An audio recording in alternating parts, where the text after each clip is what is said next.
Alrighty. Okay. Guess I'll go first. Hey everybody, Futuristic Cosplay, also known as Cal or Kelsey, depending. And go ahead, everybody else. Start off with Dom. Hey, Dominican Knight or Mo.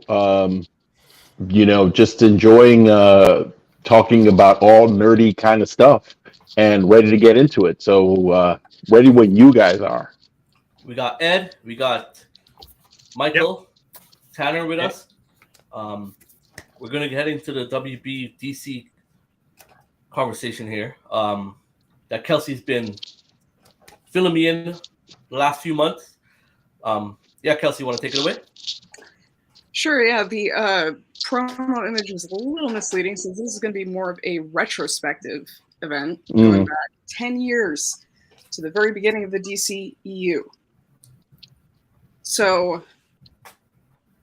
the DCEU was already, I don't want to say falling behind, since falling behind is kind of has negative connotations, but they were attempting to play catch up already when Man of Steel released in 2013, because the MCU had already started with Iron Man in 2008, and they were already well on their way to establishing what their universe was going to look like, who it was going to be populated by, what the directing styles were going to be, what the writing styles were going to be, etc. So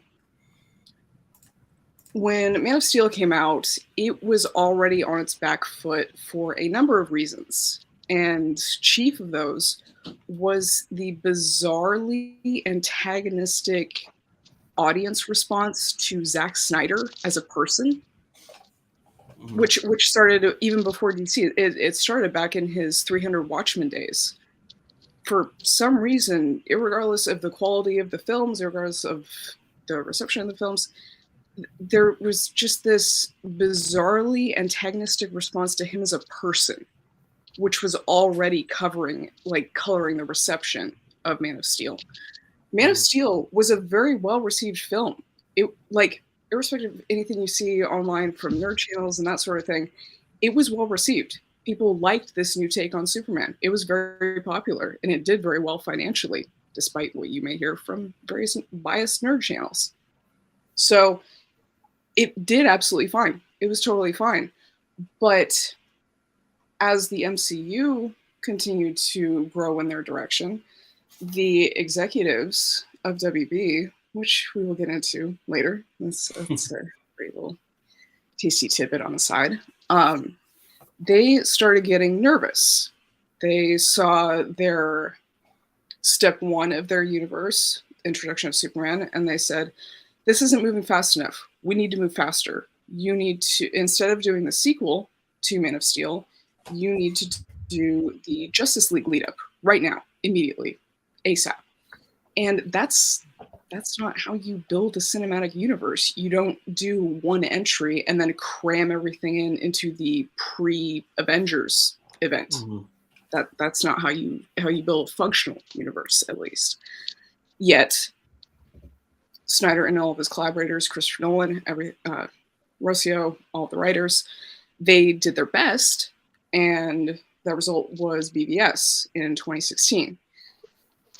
BVS was received divisively, and there's a number of reasons for that. When it came out, it was intentionally mismarketed. This was coming down from the very top. They wanted to market it as this bust 'em up, popcorn flick, who's going to win versus blah, blah, blah, blah, blah. Whereas the actual product was more akin to a political thriller, because when the year started in 2013, this is more of a grounded reality take on the superhero genre versus the more elevated comic ripped right from the comic books style of the MCU.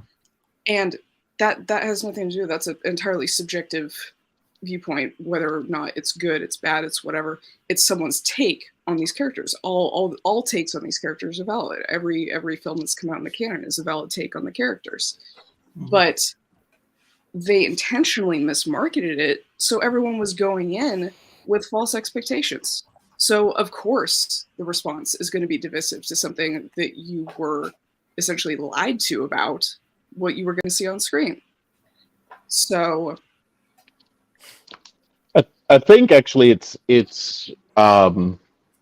as a fan and someone actually without knowing the inner workings, obviously, of some of the stuff, of some of the more behind the scenes stuff, with the exception of what's on a lot of internet sheets and sort of articles and stuff like that. It just as from a consumer perspective, it was the movies they did feel like that was exactly what you stated, Kelsey, was it was very much a hey, we've got to catch up, we got to catch up, we got to catch up, versus hey, how do we go ahead and actually just do sort of our own thing and build up to those characters. And Man of Steel, with the starting point, I think actually I have friends who are huge Superman fans. Someone who's been on the podcast quite a bit actually is also a huge Superman fan. She does not care for Man of Steel. I liked it. Me myself, I like the nuanced approach. I like the nuanced approach to Pa Kent, where he felt more human to me. He felt more like a person who was just like, hey, if you have a kid and your kid was an alien and there's a possibility that them going out into the world, means that they might be, picked apart and ridiculed or dissected, take that however you want to. It is actually something that as a parent, you would second guess whether or not you want your child to display their talent or being special. I feel like that's the same thing. Any parent who has a child, say for example in show business, there's a possibility that they go out there and they might get rejected and they might get laughed at and they might get, so there's a protectiveness with that. But yeah, I mean, I think actually the going back to the point about the movies is that yeah, it felt like there was a game of catch up. It was exactly that. They were like, yeah, we want to catch up. We don't want to be left in the lurch. We got to catch up to what Marvel's doing. And that was a handicap. It wasn't going to end well. I think actually from a strategic perspective, it wasn't going to end well because you're having, you're trying to copy something that someone else is doing and not, and it doesn't suit necessarily the themes or the universe you're trying to build. See, exactly. Thank you for all that, because I'm sorry, they hired Zack to be the architect of this new universe and immediately hamstrung him because all of a sudden orders from the top down are catch up, go faster, go faster, go faster. And it's like, if y'all had just committed to the ideas that the guy you hired was bringing to the table, you would have been fine. You would have been fine. But no, they were too afraid to take risks. They were too obsessed with chasing the Marvel money, and that's where it landed them. Can I buy it? Sorry, go ahead. Fun facts. So originally, it wasn't Man of Steel wasn't the first film they actually wanted to start off from. It was actually Green Lantern. Ryan Reynolds, Green Lantern. That's where they started from originally. That's when they wanted to kick off the actual DCEU from there. But since it didn't do too good and everything like that, that's why they turned towards Zack Snyder. And Zack Snyder came with his vision with Man of Steel and started to give birth to it from there. Hence why us, the viewers, saw it from 2013. But let's hypothetically think about this right now. If Green Lantern did well and blew up in the box office, how it did, think of the trajectory they would have went from that direction. Because they would open up for the whole new world. They gave a good end credit scene with Mark Strong putting on the Ring of Fear, seeing himself as Sinestro. And all of us as the audience thinking, oh, this can go well. But since the box office didn't reflect what the film was supposed to be doing, they were, okay, cool, let's go a whole different direction.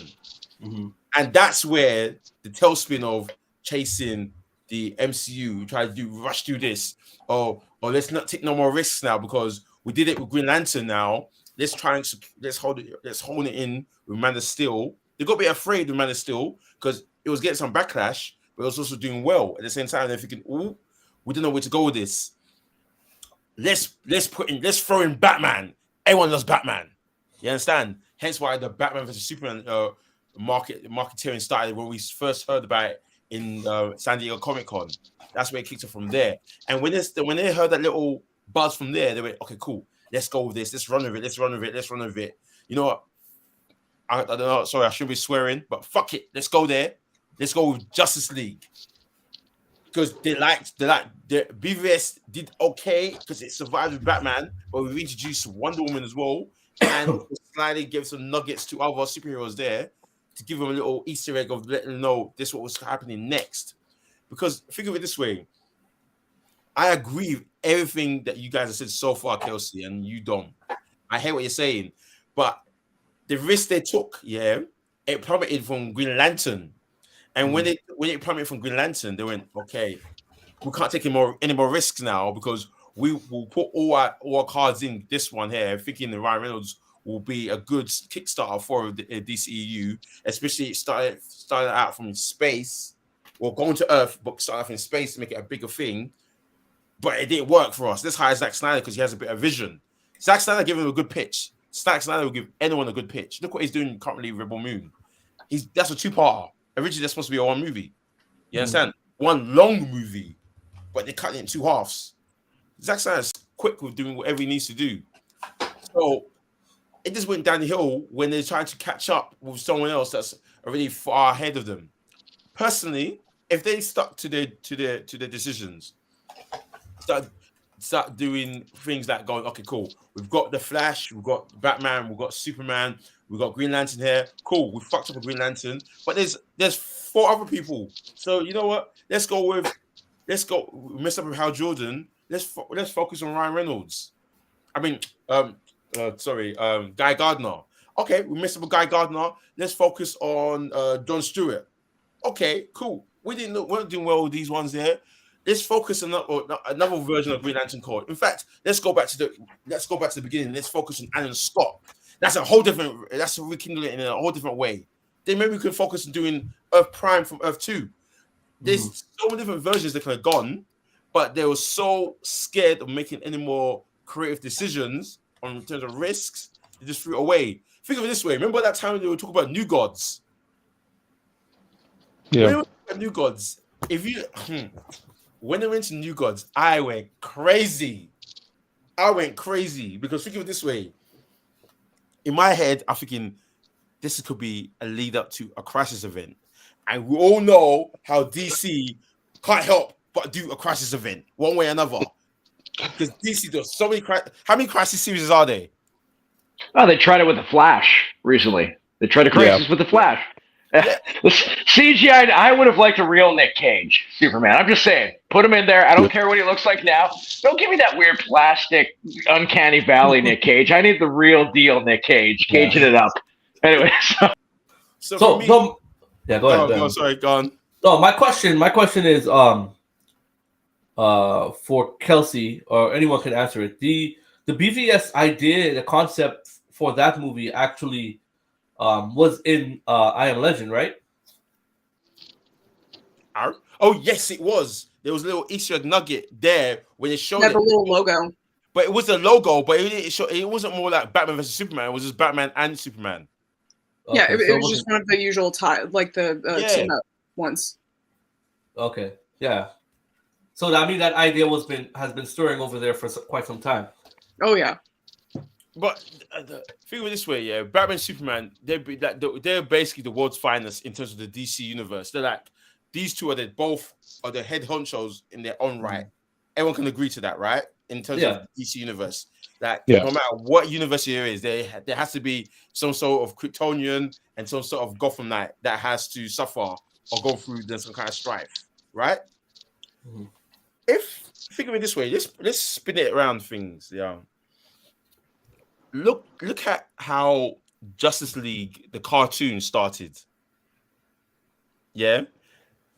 how did that start originally? It started off with the Batman animated series, right? Then Superman animated series. Then eventually, because the Bruce Timmverse was doing so well, they went, let's introduce Justice League. Yeah. Back in 2001, for me, I was happy watching that every time it came up on. I'm still watching Unlimited right now, actually. You see, yeah. But that started from somewhere, and if they followed that methodology of introducing the audience to the Justice League with a narrative, a story of introducing all these type of characters, because think of it this way, the audience didn't get to see an animated version of the Flash for art in the early late 90s until they saw the animated version of Superman when it was them racing each other for a charity, right? People got an idea of what he's about. Likewise with Batman, who was introducing some nice characters that people think, oh, that's a nice Easter egg there. That's a nice nod. Even though it was around the Batman universe, because Batman's universe is massive, but it was introducing people through that way to people that are not aware of it or not, haven't got that big comic book knowledge. The movie people now, think of it. Let's say of us now, all of us here, we're all head honchos, really execs. All we're thinking about is money. They don't care how it's done. You understand? And when if it's not executed in the right particular way, they will complain and just make some decisions. Look at the decisions they've made of recently. Let's say in the last 2 years, they've completed Batgirl but cancelled it and used it as a tax rebate to get money back. Mistake. They released Blue Beetle instead of it being a HBO Max film. They thought it done a cinema release. Mistake. What else have they done that we can think about as well? I'm gonna say it right now. I am terribly worried about the decisions that James Gunn is making for introducing these particular upcoming movies and events and shows. I'm not gonna front. I'm not gonna lie. Superman Legacy. It may be a good idea for everyone. It's really got too many characters in it already. I'm saying it now. It's gonna bomb. Yeah. I'm saying it now. All right, I got a couple points. You guys mind if I talk? Yeah, sorry. Go on, guys. No. I didn't want to interrupt you. All right, he'll be back. Anyways, that's a lot to it, man. That's a lot to unpack. There's a lot of things there. With what you guys were saying about them not following through on the visions, I think it might have been behind the scenes impossible for them to do. Between Warner Brothers being bought up by AT&T, then Discovery going through Jeff Johns, and I can't remember the other guy, and then Hamada, and now we're finally with Gunn and I can't remember the other partner, but there's so many executives that just keep. Yeah, thank you. There's so many executives that keep handing off the football to the next guy that there's no consistency between here. And sometimes it almost seems like they're turning around and saying, well, that guy got it wrong. Here's my idea. And they're trying to retcon previous things, and it just doesn't make sense, and it causes more issues. So I think you could make a movie about the making of these movies. There's been so much behind the scenes stuff. That's my 2 cents on that. I would love to do a documentary. That would be awesome. Insane. So, because I've been there since day one, and I've got certain things tucked away about what's been going on behind the scenes, and yeah, it's not pretty. It's not pretty at all. No, I don't imagine it is. And for the record, I've got faith in James Gunn. That I didn't think Guardians of the Galaxy would work. He took a comic book team and I read them. I didn't really think they were fantastic, and he made you fall in love with a talking raccoon in a tree. I can't tell you how many times I cried during that last movie, but it was way too many. That man took me on a roller coaster of emotions. Okay, I hear you. But he could take was rubbish for me. I don't care what anyone says. They will never ever survive against Star the Conqueror. Realistically. Logically, yeah. Especially, look, and even let me. I respect your biggest gripe is that they wouldn't last against a giant interstellar starfish. Like, that's unrealistic. That even in the movie, that one scene where they pan away to people watching and they're speaking in Spanish, like, what the hell is this? Like, it was just he gets it. He gets that the concept is crazy. I think with James Gunn, what you have is at the core a guy who's a fan. He can direct. I think he can write, and he can, if you give him all these things, he can run with it. And not too many directors are like that. Taika Waititi, I love Thor Ragnarok.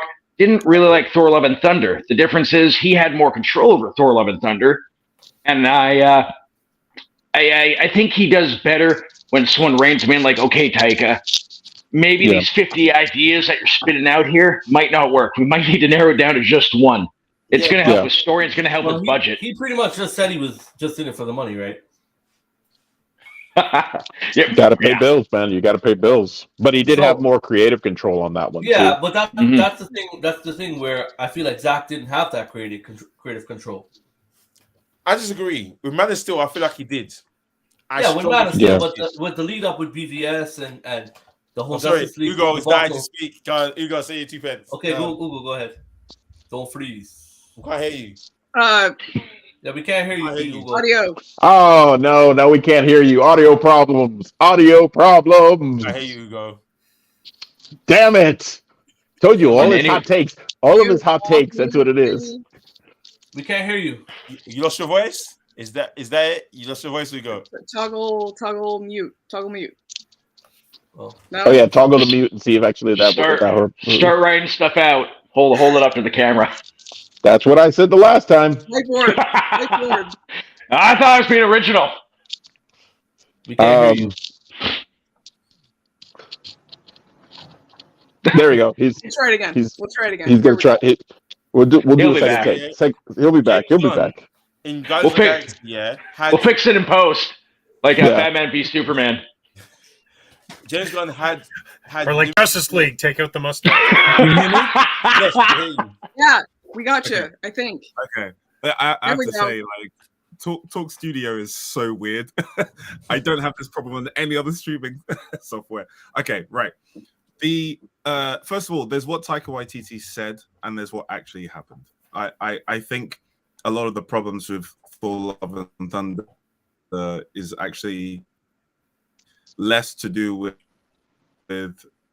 it's in part to do with what we were just saying about him being left to it, but in general, Marvel keep a tight rein on their movies, right? Phase 1, Phase 2, Phase 3. That's what they tend to do. Kevin Feige is like directly involved with pretty much each and every project. That's what he does here. They have people talk about studio interference. They probably have the most studio interference. The way I put it before is like for the greater good, so to speak. They have a narrative that they want to tell. Phase 4 and 5, well, less 5, but more 4, not so much. They have so many projects on their plate.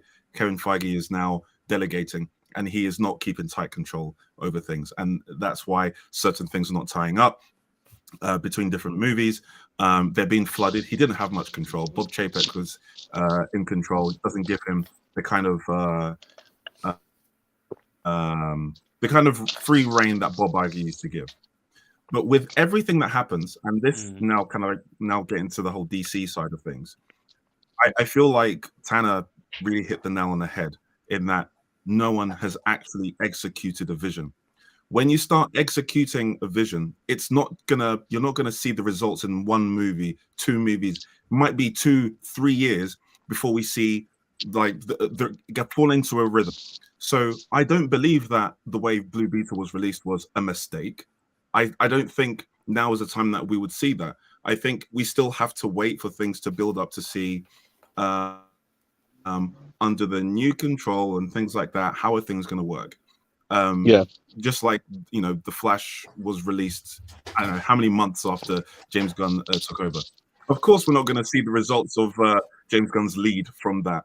It's going to be years. Even now that Bob Iger is now in charge of Marvel and things like that, we're not going to see the results immediately. We're only going to see the results in like 2-3 years.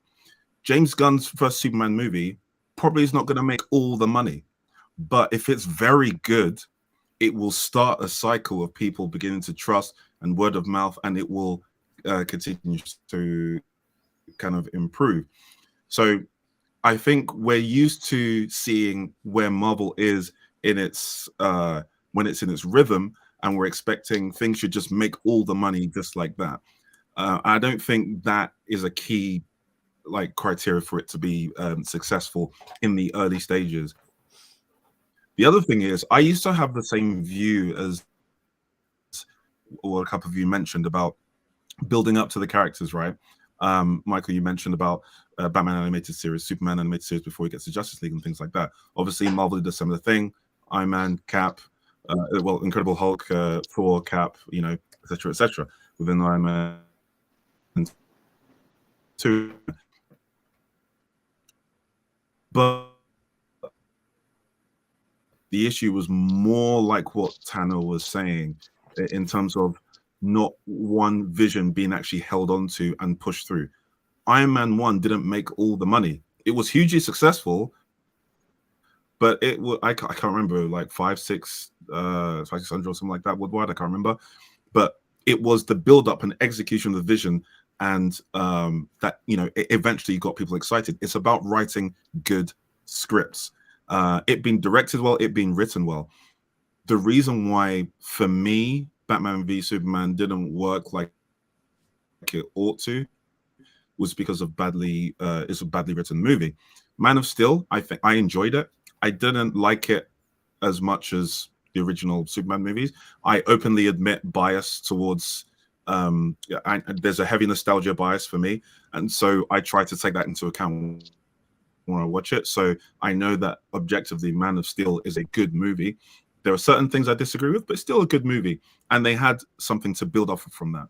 If they did let Zack Snyder go with his vision and just build on what he's doing, I think it would have been a successful franchise. Doesn't need everyone to like it, but I think it would have been a successful franchise. But because they react immediately, oh, that was a mistake. This was a mistake. Oh, we better change this and that and that and the other. Let's have this. And then they make certain mistakes. It was more evident in the theatrical release of Justice League. I know there are lots of other things behind the scenes. Future, you're going to know like far more about what was actually going behind the scenes. We know, you know, the reasons why they had to bring Joss Whedon and all this stuff. But at the end of the day, they made certain decisions as a reaction to people's reactions on Batman v Superman, and try to correlate that with Marvel and try to change things instead of just executing on the vision that they had, which I believe would have worked. It doesn't need to have, you don't need a movie to introduce all the characters in individual movies to get there. Guardians is a great example.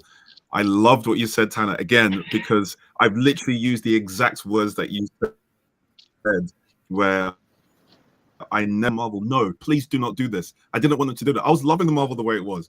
And I'd seen Guardians in the cartoon. It's like, I'm fine with that. It works in the cartoon.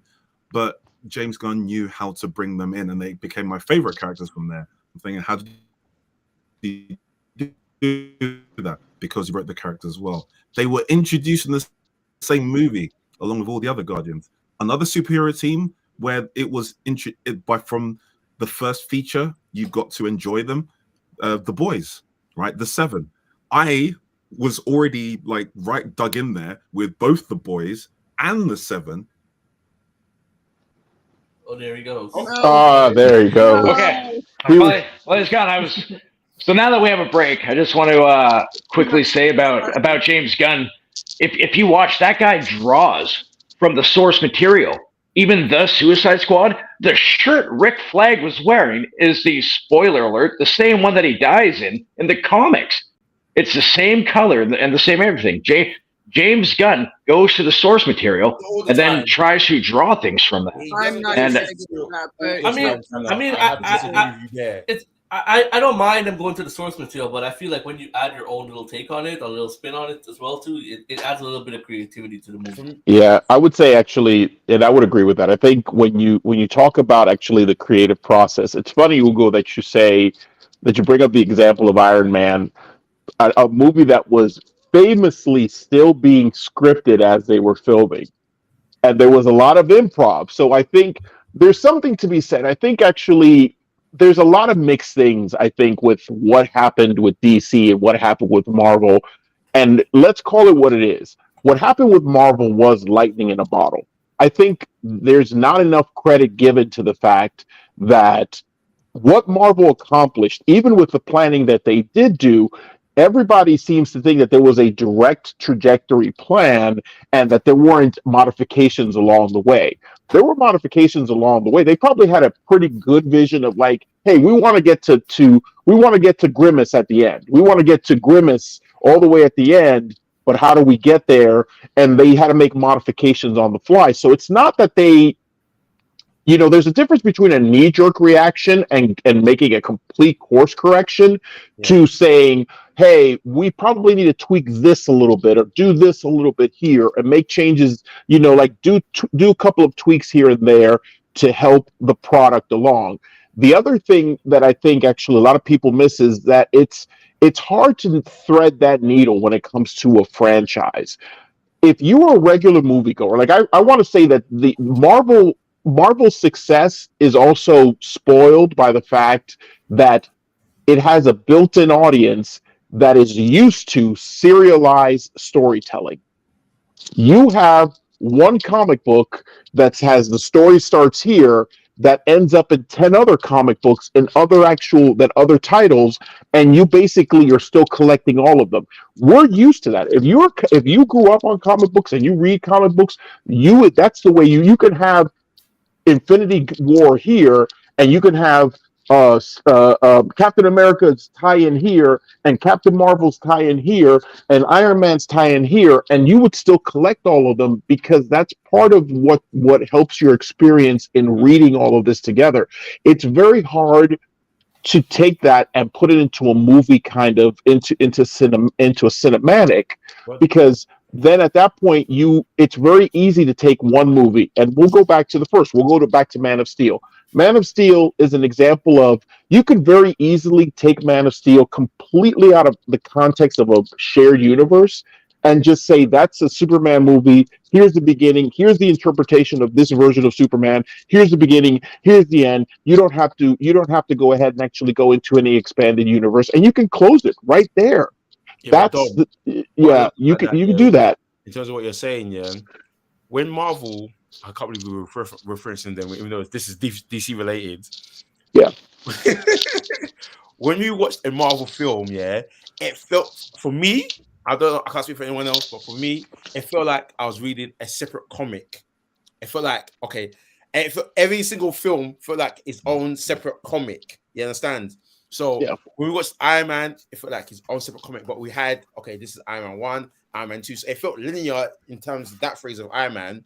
But when we watched it in comparison to, let's say, Incredible Hulk, the feel and vibe is completely different from that film. That's the point I'm trying to make, is that's what I'm trying to say, is that you could have Infinity War could be its own mainline story, and we know that because Marvel and DC have been doing yearly and multiple big events, big tie-in events, and then actually they have their big mainline events, and then the tie-ins. That's what the movies feel like. Is that the through line of Infinity War, but Guardians of the Galaxy over here doesn't really tie in they don't tie in the characters literally until Infinity War. Yes, they have tangential connections, but it isn't until Infinity War where you have the Guardians of the Galaxy meet Thor, and that's when actually they're tied in. And that's what I mean with that, is that we are comic book readers. We're used to that.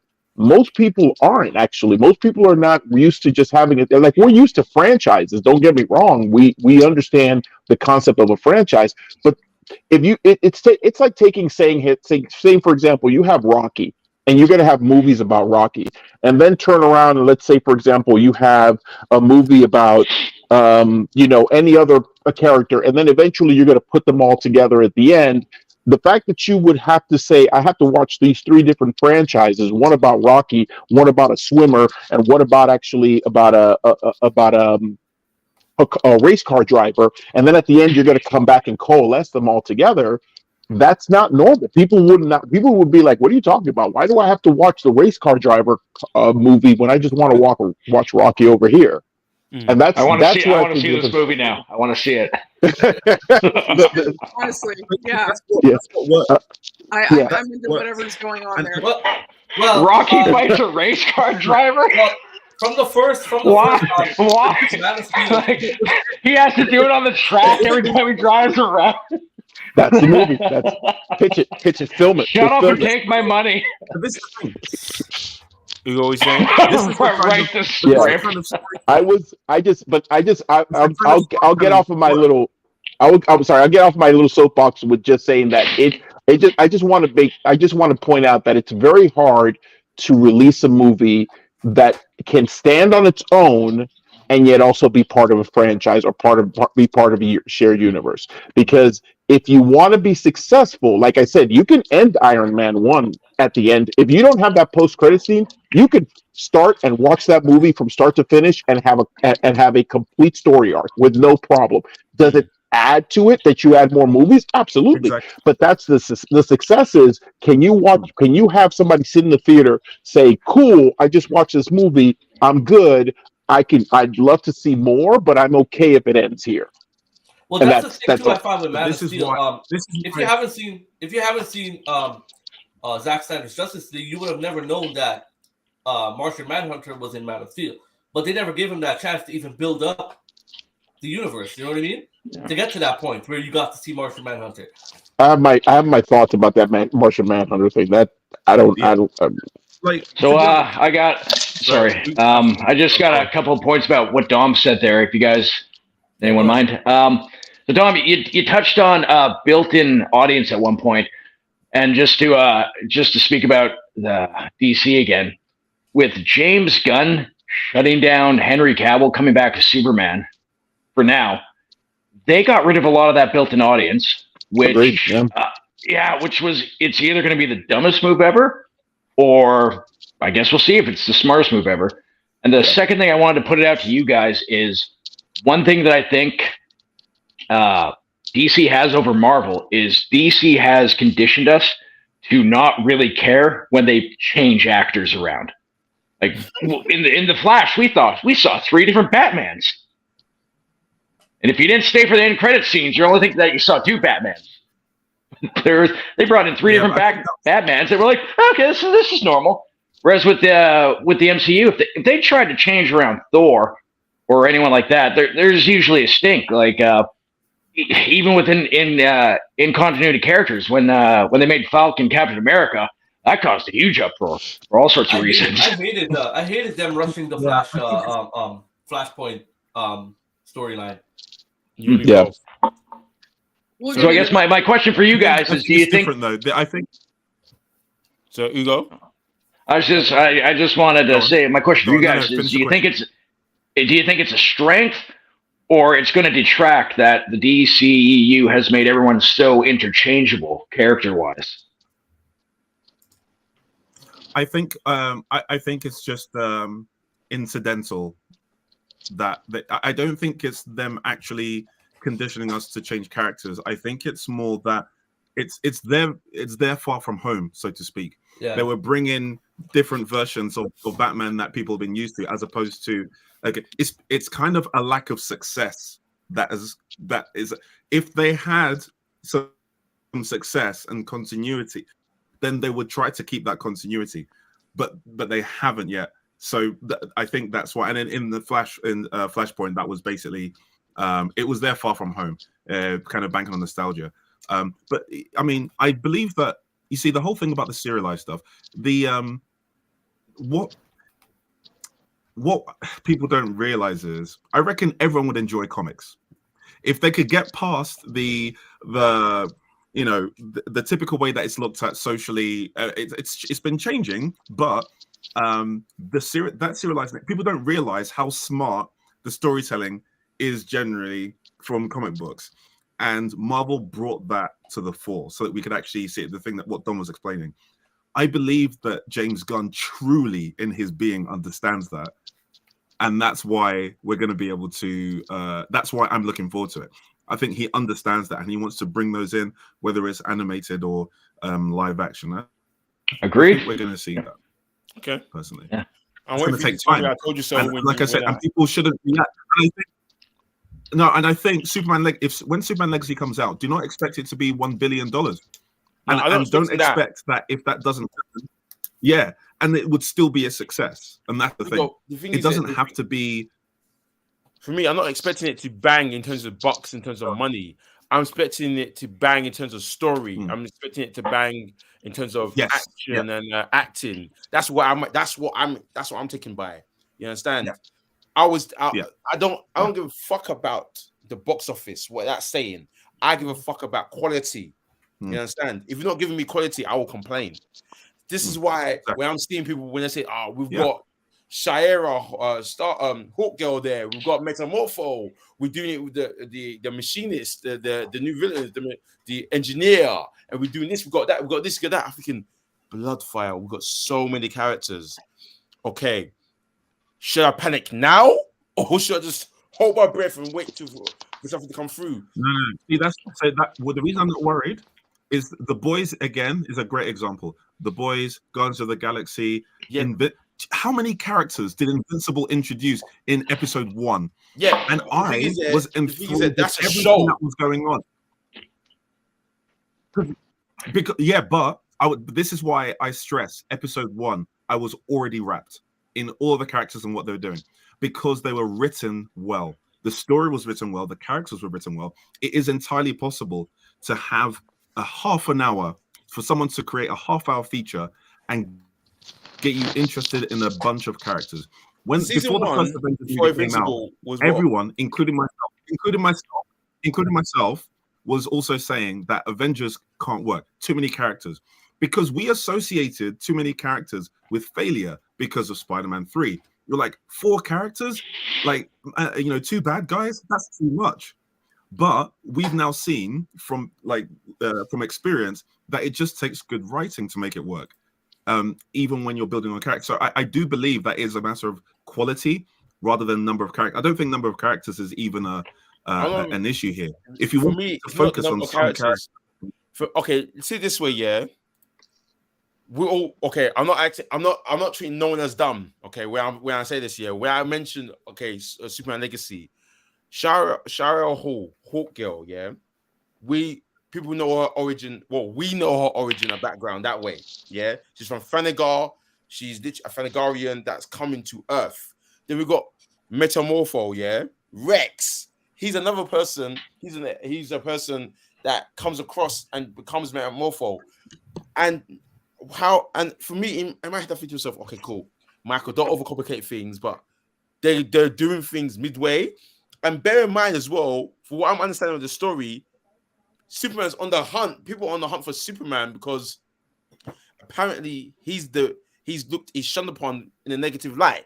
So again, the government's after him in a particular way. They had to fit in these characters. And I'm thinking to myself, okay, cool. From what I'm hearing and from what I'm seeing, 2 + 2 is not equal. 2 + 2 is not equaling 4. All I'm seeing is equaling all of a sudden 10, which doesn't make sense to me. Well, the only counter argument I would have, the only thing I would say counter argument to that is you could take that approach, or you could look at a movie like Ocean's 11. Ocean's 11 is an ensemble cast with a whole mess of fantastic characters, actors, and they make it work in that 2-hour span. Good writing can do that. Now, will every character get a monologue? Absolutely not. So it really depends on how layered they're putting this thing. Because, like, for example, I as a comic book fan, I liked Adam Warlock. I've been a fan of Adam Warlock. Yeah. Did I like the way they introduced him in Guardians of the Galaxy 3? Not really. I didn't hate it, but I wasn't a fan.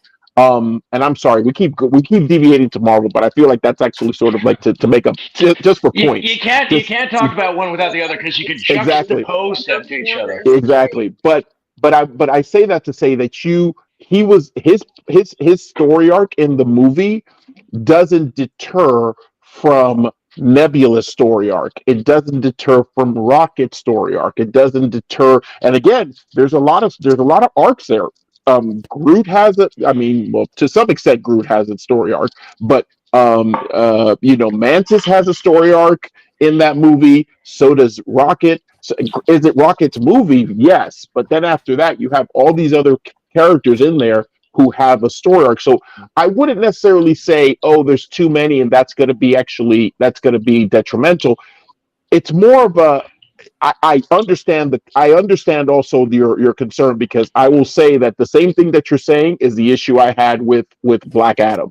I said, why are all these and they did nothing with Black Adam. All these other characters were just there, and I'm just like, Cyclone is there. With great. One of my biggest hangups with Black Adam. Oh, sorry, go on. Tanner, hold on. Ugo, go. Yeah. Oh, sorry. I was just going to say, basically, it was just to Michael's point again, because you're saying this because with hindsight, you know the depth of the characters and things like that from all the comics, but when Guardians Rocket, they wrote him well enough in that movie for you to be intrigued by him, for you to know that he's been thrown away at some point, and he carries this chip on his shoulder, and it carries through into his attitude. Even in episode 2, in the second one, you still didn't know. It's only by the third one that we went into his storyline. Same thing, similar thing with Gamora, only by Infinity War that we really went deep in. We just got hints. It was written well enough so that we could care about the character and their motivations. And acted well enough. Let's give credit to the actors, and acted well enough. Yeah, actors as well did good. Yeah, absolutely. Everything came together. So with each of these, I think we don't need to be overly concerned about them explaining everything. Just like right now, we have hindsight with The Boys, right? Someone now I can imagine. So I read the comics of The Boys, but the series, and someone's going to start a movie and they're going to have all these characters. I could be worried about, man, there's a whole depth to A-Train that they won't explore if they did this and that and the other. And with Black Noir, there's a whole thing with Soldier Boy and all this stuff. How are they why are they bringing him in now when they could do it in later? But it's the way that they're introduced, the way that they write the story, give it quality there and then. They can always delve deeper into characters. So I don't think it's about the number of people or how new. Civil War is a great example. I was scared. 2 of my favorite characters, Spider-Man and Black Panther, introduced in the one movie. Again, they managed to make it work in the story. The focus wasn't on them, but enough for people to be interested to see them through into other movies. So that's why I'm not worried. Ed, you've been quiet. It can be bad. I was about to say, I want to hear from Ed. I want to hear from Ed. Hey, Ed. It's quiet. Hi, Ivy.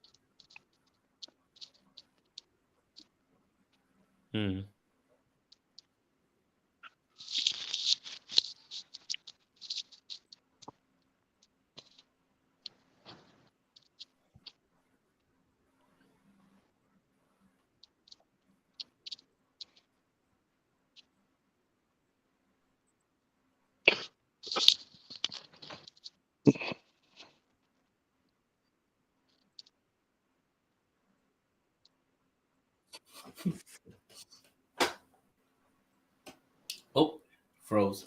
Oh, he froze. Darn it. Oh, no. He's got Ugoism as well, You're gone. Ugoism. You're gone. You gotta stop using a toaster and bubblegum as your internet connection. Nah, it's Talk Studio, Ed. man. Don't have this on any other. Okay. He's gone. No. We could have just weakened at Bernie's him for a second there, like pretending he was still talking. Kelsey, okay, No. while we wait, there are 2 things I wanted to talk to you about. I already addressed one with you during the week. The one about Zack reaching out to James. I guess potentially working in his new DCEU. What's your take on that?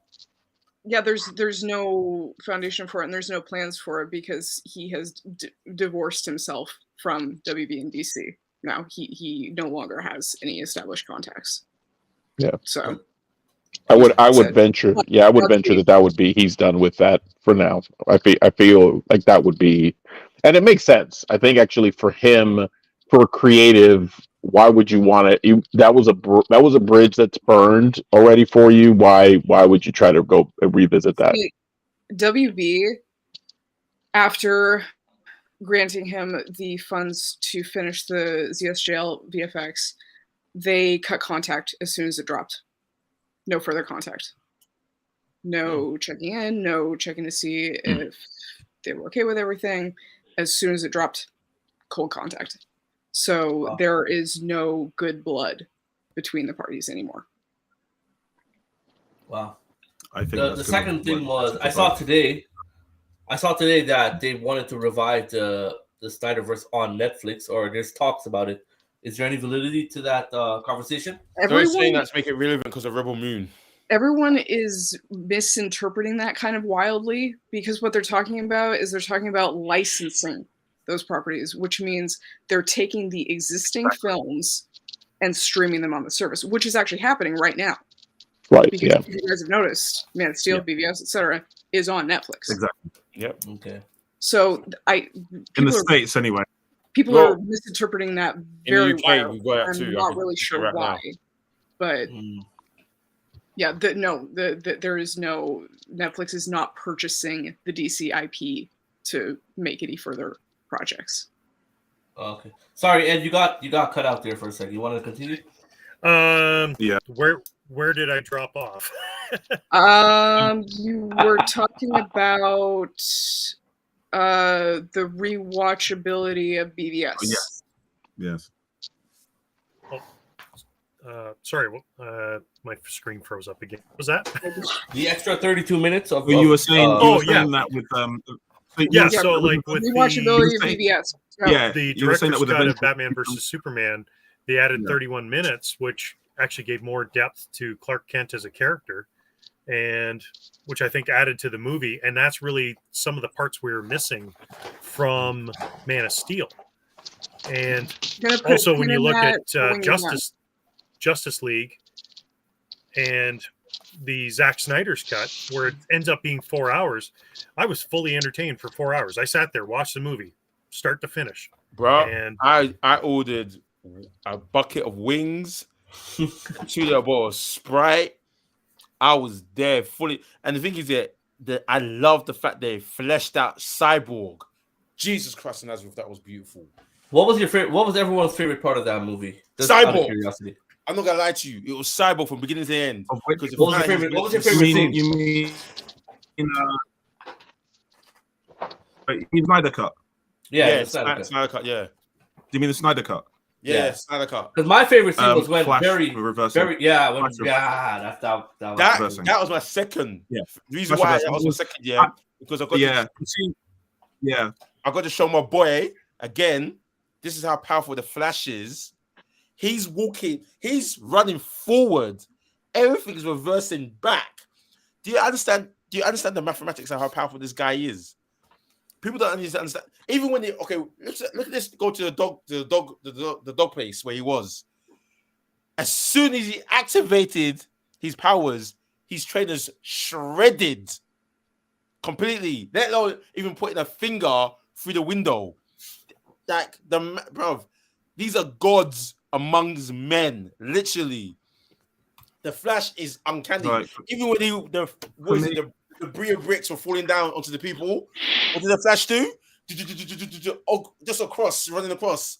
Just seeing that display of his abilities, made me happy as a Flash stan, as a Flash fan. And look at this guy. He's so, not to be joke around with. Sorry, go on, Ugo. I can go on forever about the Flash. No, it was just that. It was great. So for me, it was amazing. So for me, again, it comes down to like the writing and things for me. Like they've been amazing. My favorite speedster scenes is still Makari. and it will be Bakari for the time being. But it's the drama of it.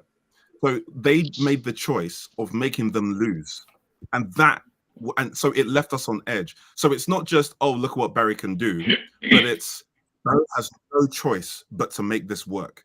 It's something that he's tried to prevent himself from not doing, but he has to do it. And then there was the visual, it was visually intelligent way of depicting him running back. So it's not just him running back in time, but he's actually running to the point as well as going back in time.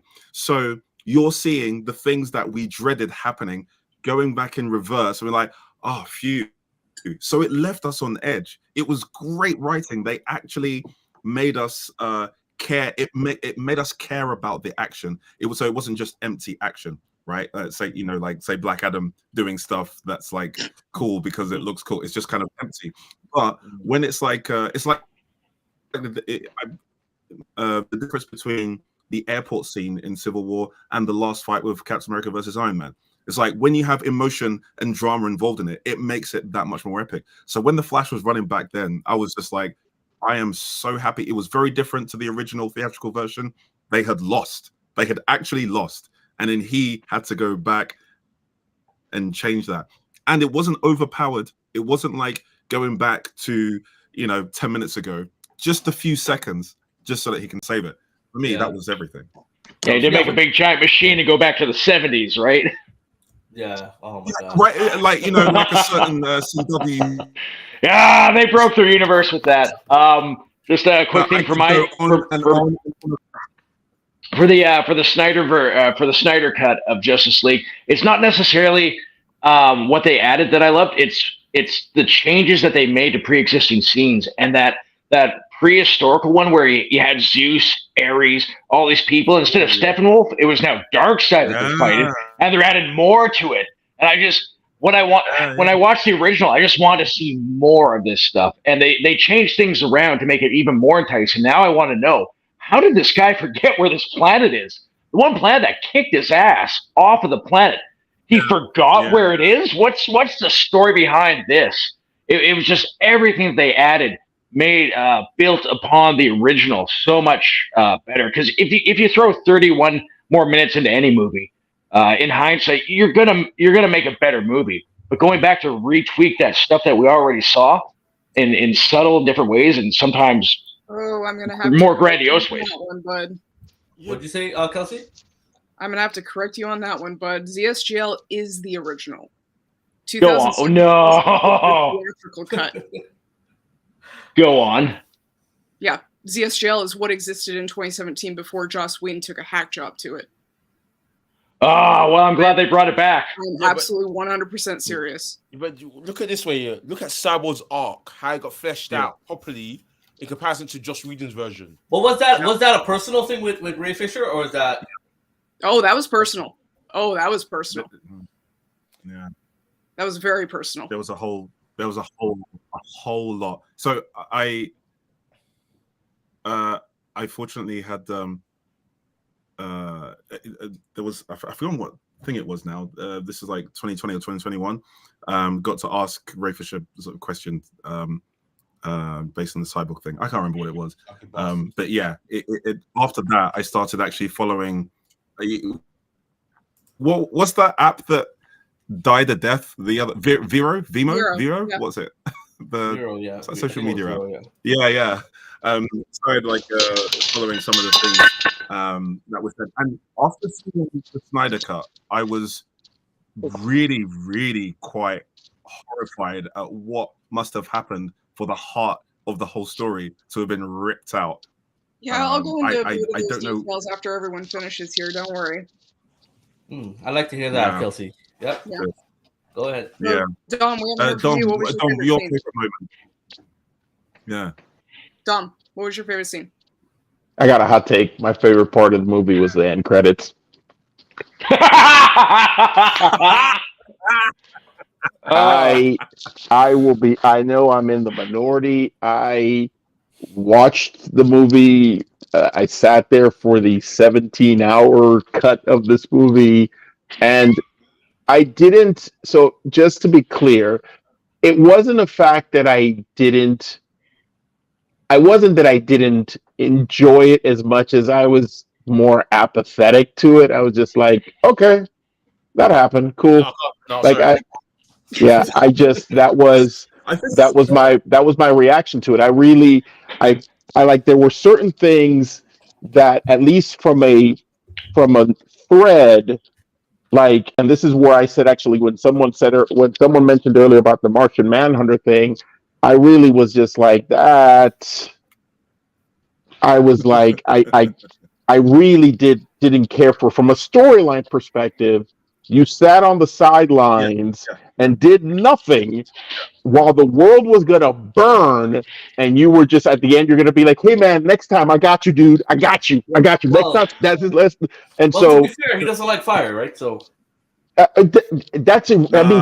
was assuming that there was going to be fire. He's done that in so many different versions, though. Like he's always hiding somewhere and then comes out like I've been here for 90 years. No. But see, let me tell you. Hold on. I got to correct you there for this. In the where you're thinking is in the Justice League. Actually, the last season of Justice League Unlimited, where he makes a comeback, and I will tell you that the way they wrote that specific character in that arc, chef's kiss, because he did retire and he saw the world was going up in flames. He basically tells this woman who he'd been living with for a while, he's like, listen, I'm sorry, I gotta go, I gotta handle my business. And he shows up, and it's basically like, I remember watching that episode and getting like teary-eyed emotional at what they did in that episode. That to me, I was just like, yes, absolutely. In this version where he's just sort of like, I get you next time, bro. I got you. Next time. I got you. Like this time wasn't, but next. So it was supposed to be Jon Stewart, no? You know, it would have been a better. I got a new phone, Cal. I didn't get your text. I didn't get the phone call. I thought it was Sorry. supposed to be Jon Stewart instead of Martian Manhunter, but they didn't want to use him. correct. Yeah. So that was so again, I know it's a hot take for me. It wasn't a case of me being like, oh, I don't like this movie. Not at all. I mean, for what it was, the future scene, to be honest, was intriguing to me. That was actually the dream sequence future scene with Jared, and I know that people hate Jared. I don't. I honestly am in the vast majority of people that I'm just like, that's an interpretation of the Joker. I can accept it as a valid interpretation. But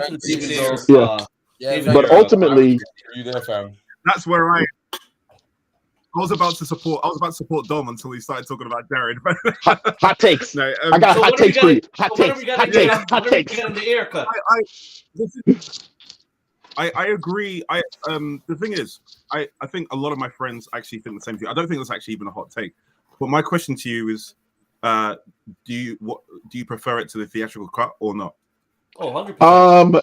I prefer it to the theatrical cut mostly because I think when it comes to the I guess, and it's the point everybody else has made here so far, is that there were certain threads that weren't pursued in the theatrical cut that were here that at least added some, okay, cool, now that makes sense to me, whereas before it was just sort of left lingering. So that part of it actually I did enjoy, and like I said, and you know, the things like the changes that they made, like to Steppenwolf, for example, where they made him like, they changed obviously the facial stuff. I was indifferent about it, to be honest. I was just sort of like, Steppenwolf in the comic books is a humanoid, got a goatee kind of looking guy, whereas actually in the where they made him more bestial in this thing. Cool, that's wonderful, great.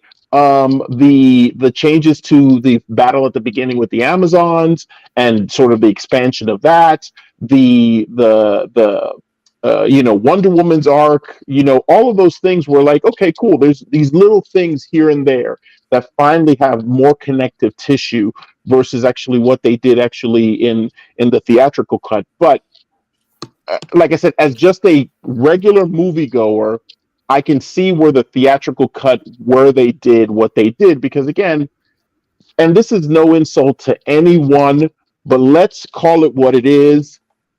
When it comes to entertainment, It's just like when it comes to food. You can have somebody who loves, and this is not anybody, I love McDonald's, by the way. You can have somebody who loves McDonald's and has no problem eating McDonald's 7 days a week. You could have someone who loves only eating at a steakhouse, at a top tier steakhouse every day of the week. There's flavors for everybody. It's the same thing with movies. You can have a movie that everybody thinks is mediocre, and because it doesn't challenge you intellectually, it doesn't challenge you emotionally, but there's an audience out there that's what they want. They want that slop. They want just popcorn. Give me 2 hours of just me not thinking, and do that. And so that's why I think when it comes to the theatrical cut, I can understand where they decided, hey, we got to chop some of this stuff off, because ultimately we got to make it palatable, not only for this market, but for these international markets and all these people who don't have a discerning palate. I got to disagree with you. I mean, I got to be honest with you. That theatrical cut was a complete overhaul, man. I also... It was an overhaul, but that's what I'm saying. But what you're saying is like what you're saying kind of relates to BVS, where the extended version made more sense, right? There were pieces that where they cut, but the Snyder cut, the Joss Whedon version, to me personally was like a complete. You know what I mean? But that's what I'm saying. But there's a version of it. There's a version that's what I would consider to be, and not to say it speaking to people's intelligence more so than to people's consumption, is that there is a dumbed down version of a superhero movie, and then there's actually there was someone who did a TikTok and did the side by side of first Avengers and Joss Whedon's Justice League, and there was like completely similar scenes from that movie, especially when Barry fell on Wonder Woman. Yeah, there were so many scenes that he picked up from the first Avengers movie and just placed into here. Yeah, I feel like they're completely two different movies. But they are. That's what I'm saying. But that's and exactly again, McDonald's and a steakhouse. I will leave you with this, because I know actually you guys want to jump in. I will leave you with this. Back in the 90s, if any of you guys ever watched the movie Spawn. Yep. The movie Spawn is a very Saturday morning cartoon version of that. If you read the comic book before you watched that movie, you would be like, what is this? Yep. Why? Because there is a version that people can tolerate, which is what HBO did when they did the animated TV show. And then there was what they sent out to the masses. They said, this is what we got to do. We got to make it PG-13 and acceptable to sell toys. And bring in John Leguizamo. Highlight of his career. So, like, I kind of agree with you. You froze. Both, right? So, Doc's point about the McDonald's and things like that is correct, right? Am I good? Can you hear me? Sorry, repeat what you said, Ugo. Okay, so the analogies about the McDonald's and things like that is absolutely right. However, what you're saying is also absolutely right. You're freezing again, Ugo. Right. But the thing is, for me, this just McDonald's versus something else. It was like a burger from McDonald's, but like a salmon from a really expensive seafood restaurant, and then a little bit of sushi from a Japanese like it was just a hodgepodge of things. So like I feel like it didn't actually get any of those points. Spawn knew exactly what it was, and it did all the things, right? Same with other sorts of movies. This to me seemed like a really obvious hodgepodge of things. So I'm just like, I don't even know what to do with this. And that I think that was my issue with the theatrical. You're talking about the Snyder cut. You didn't know, you felt like it was too many things going on? No, you're talking about the Joss Whedon. No, okay, gotcha.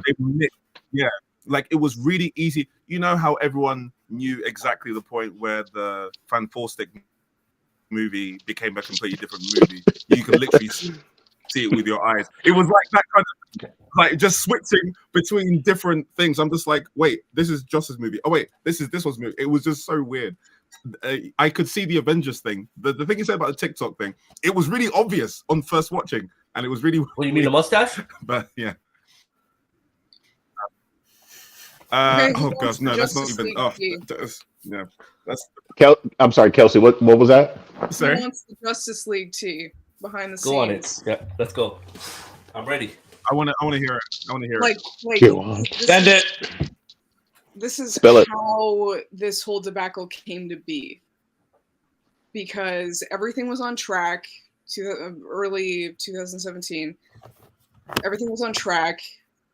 Everything was wrapping up, almost done. The film was essentially finished. Like ZSJL, it was done in 2017. It was essentially done. It just needed the final VFX work. That was it. So right as they're about to head into post, all of a sudden, we have the Snyders experiencing their family tragedy, which I'll remind everyone, in case anybody isn't aware, social media jumped on to celebrate the death of his daughter. And they still do to this day. I'm not joking. Wow. So, That's dark. in case anybody's wondering why exactly us, the Snyder fan base, is a little aggro sometimes, that would be why. Because you have hundreds and hundreds of people online mocking the death of a child. You had people in the industry, you had comic professionals, you had movie professionals, anything, celebrating the announcement that he was stepping down, while full knowing why he was stepping down. So, in case anyone's looking for explanations as to why a certain fan base is the way it is, look into the history a little bit. That'll get you your answers.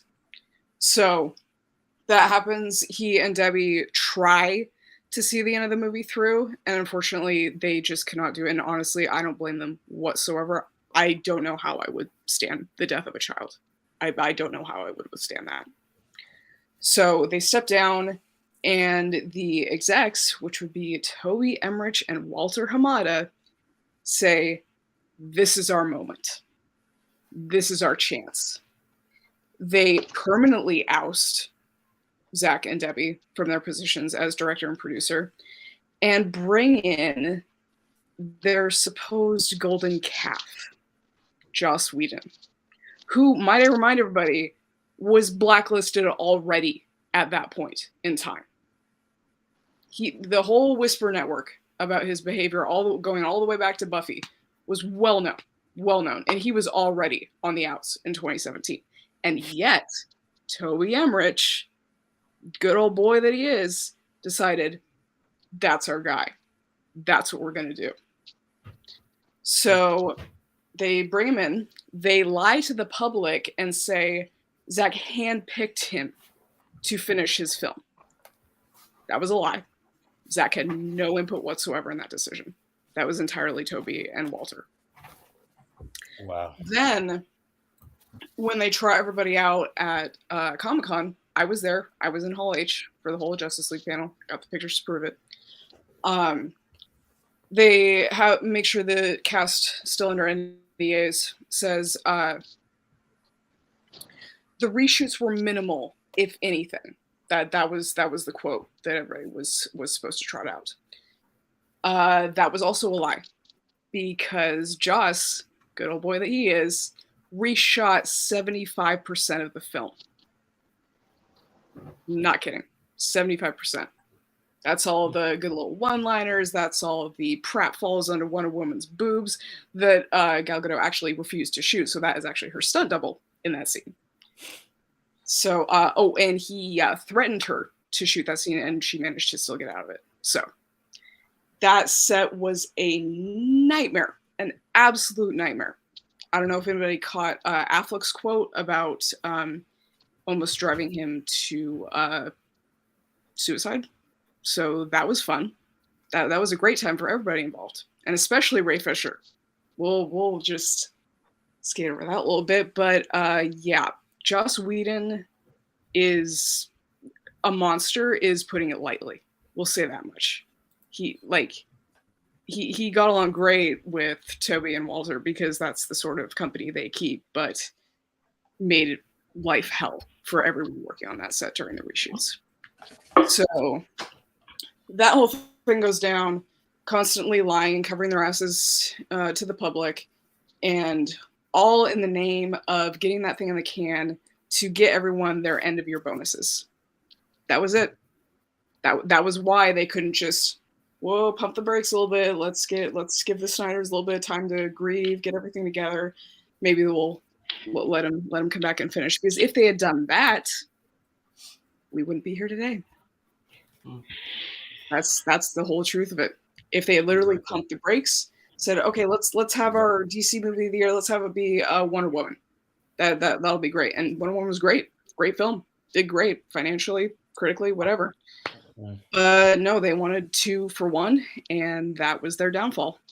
So if they just pumped the brakes and said, okay, we'll let Zack and Debbie grieve properly, come back when they're ready and finish the film. But no, we're going to bring in the black stain of the industry and put his name on the movie and blame it on Zack when it fails.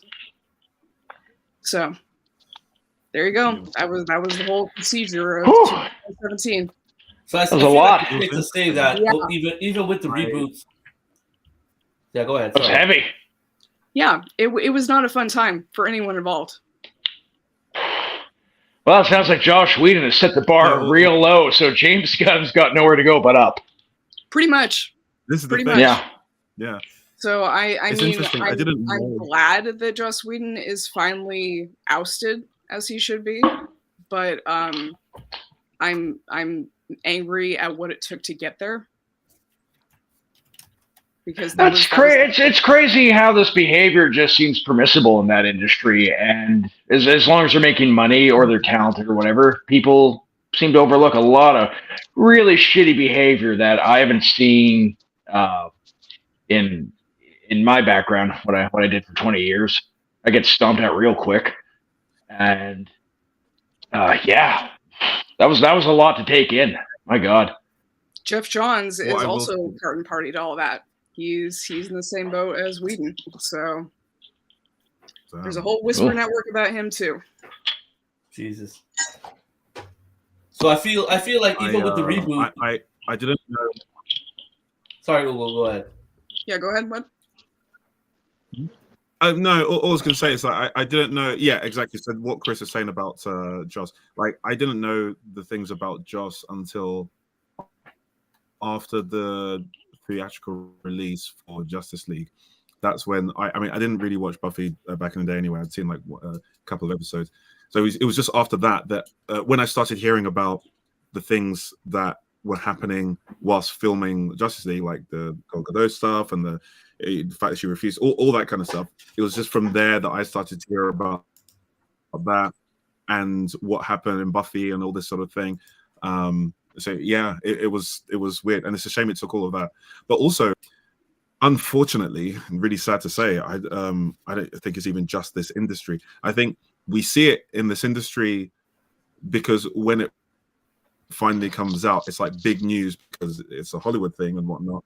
But in so many other industries, including the one I work in, you see things that are kind of shoved under the table because money is being made, kind of thing, or a bonus will happen, or like people doing crappy things,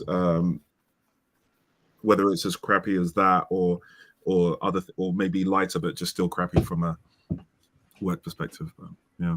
So. See, that's why I can't say enough good things about Ray Fisher, because of the cast, he had the most to lose, and yet he's the one who led the charge to hold Whedon and all of his associates accountable.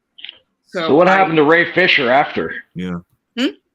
What happened to Ray Fisher afterwards? Did everyone celebrate him, or did he get shit on and blacklisted in the industry? I wasn't really tracking he's what not happened to him after. blacklisted. So that's good. But the problem is fandom and social media branded him a diva and said, you're causing problems. Yes. You're disrupting my enjoyment of tape shit. You're making this hard for me. You're being annoying. And it's like, this is real life, guys. This is actual real people and real life. You can put your cape shit on the back burner for 5 minutes to care about actual people, but apparently Twitter can't. So that's where we're at. And that's the unfortunate thing as to why I say what I said before about when it comes to entertainment.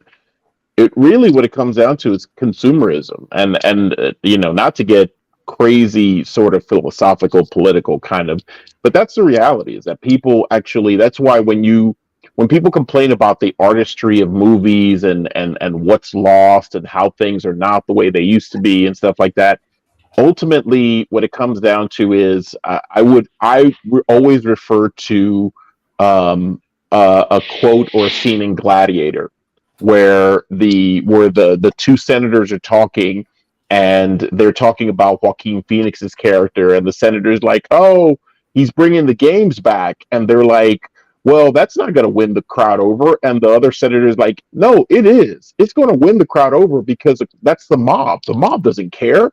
They're entertained. They're fine. They'll be fine because they're entertained. As long as they have something to entertain them and distract them from their crap. Doesn't matter if everything is falling apart around them. If they're entertained, they will be okay." So that's the reason why in transference, when you talk about some of these movies and some of these productions, and specifically actually with these comic book movies, ultimately, when you talk about actually with what happened with DC, there's a lot of knee-jerk reaction.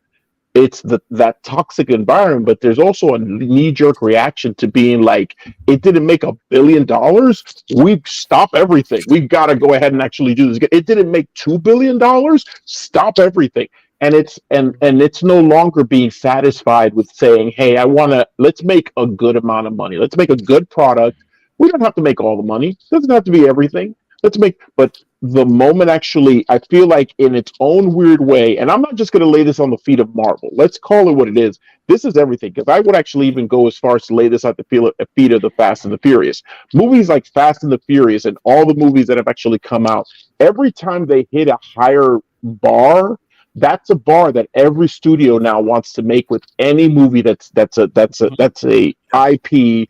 That it doesn't matter what the IP is, whether it's a Hunger Games or a Harry Potter, or everyone now wants to be like, it has. If it's not $1 billion, it's crap. It's throw the baby out with the bathwater. It's not hitting $1 billion, and that stifles the creative process, because then at that point you don't want to take any risks whatsoever. You don't want to take any kind of creative risks. You just want to go with the safe bet. What's going to make people laugh? What's going to make people feel something?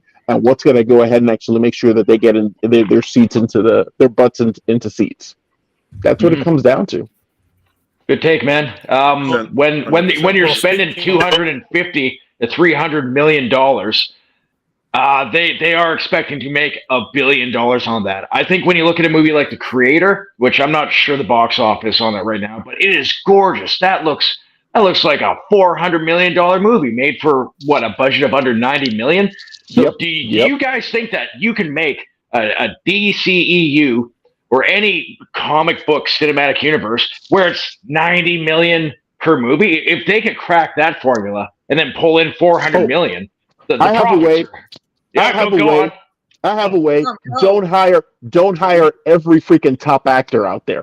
There's a lot of actors out there that have actually. Exactly. That's how you kept the budget low. People forget about and I'm sorry, we're gonna have to bring it back to the template, which is Marvel. Look at Marvel.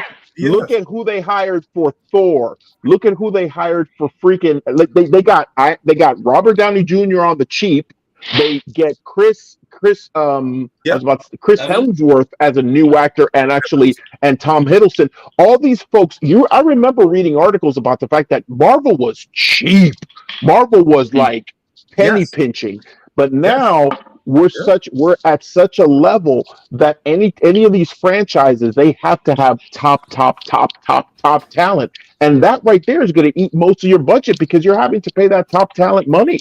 You have Black Adam. Look at Black Adam. Sorry, Ed, what do you want to say? Okay, look.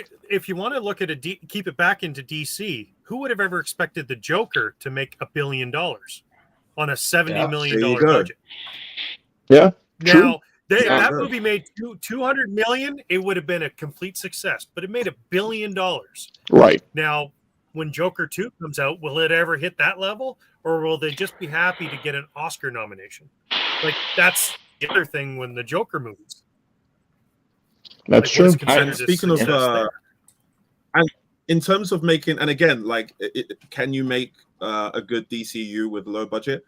100%, absolutely yes, because it still comes down to the writing and to engaging you. How much what was the budget for the first Matrix movie? I can't remember. I'm gonna take a stab. 30 million. Between 60 and 65. Okay. Like in the Snyderverse, who's the biggest actor though? Isn't it Ben?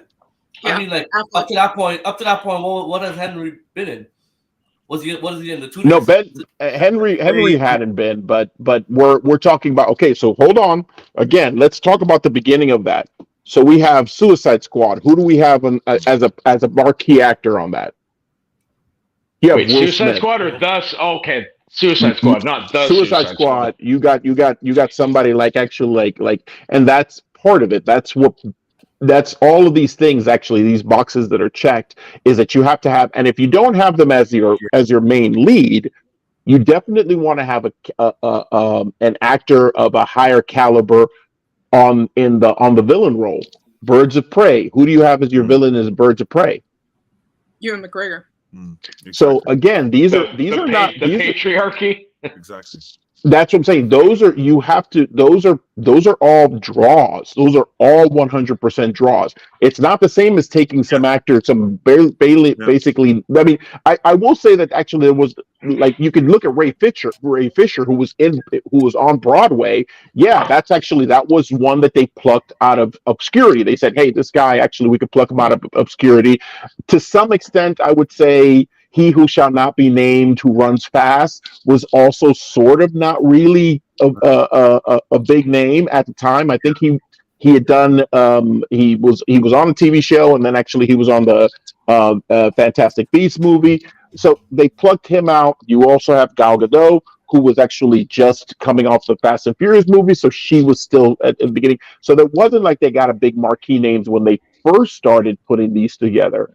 But as time goes on, that's who they want to get. And not only that, but then you also remember the actors as well. There's actors out there who are just like, do I take a gig that has a multi-picture deal and can potentially give me Robert Downey Jr. type of money if we can knock it out of the park?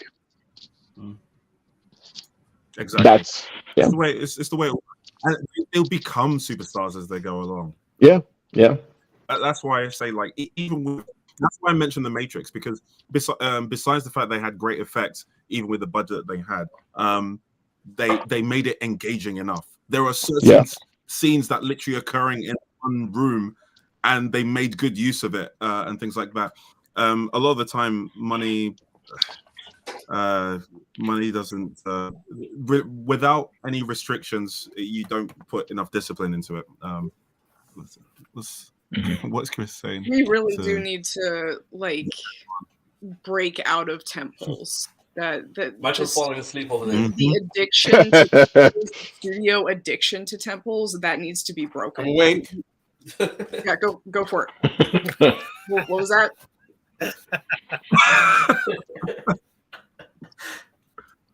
No, carry on. Yeah, I'm just saying, like, we need to stop blowing up budgets to 500 million as a budget for a movie, and we need to start scaling it way back. That's just the end, and Exactly. and not even for cape shit, not even for the superhero movies, but just in general. Just like the temple formula needs to be broken. It needs to be broken, because at this point, that's all there is. That's all the industry allows. That's all the room there is for temples instead of indie films, instead of shorts, instead of one-off original IPs. Yeah, talking about original IPs, there's nothing. There's no risk taking from any company, from any studio. It's all let's make a movie about this board game. Let's make a movie about this card game. Let's make a movie about this something or other. Yes, yes. Let's make a movie about a race car driver and Rocky and a swimmer all together. Full circle. We're bringing it back. I want to watch this. I want Rocky next fights on a racetrack. We are all going to fund Dom's movie. This is amazing. This is I'll go amazing. my own movie to fund Oh my god! I'm not. I will say I this. volunteer to be the race car. Yes, I will say this. I would not be surprised. I would not be surprised if in the future we see a Fast and the Furious Transformers crossover. Just saying. That might happen. G.I. Joe's and Transformers are already bringing those guys together. That's true. Yep, that's true. Yeah, we just need Vin Diesel to show up. Somebody call me. Like, what's the next movie? Take my money. Is it like the actual crossover? I don't know. Transformers and G.I. Joe? Yeah. I don't think anything's been announced for those. Well, at the end of the last Transformers one, they brought in G.I. Joe in like a after credit scene. Mm-hmm. Oh, did they? Yeah. I haven't watched the last Transformers. Oh, wow. Okay. Yeah. You know what? I liked it. I liked it. Yeah. Me too. But again, with that franchise, in order for I was hating Transformers for a while. Like, I went from enjoying the first movie to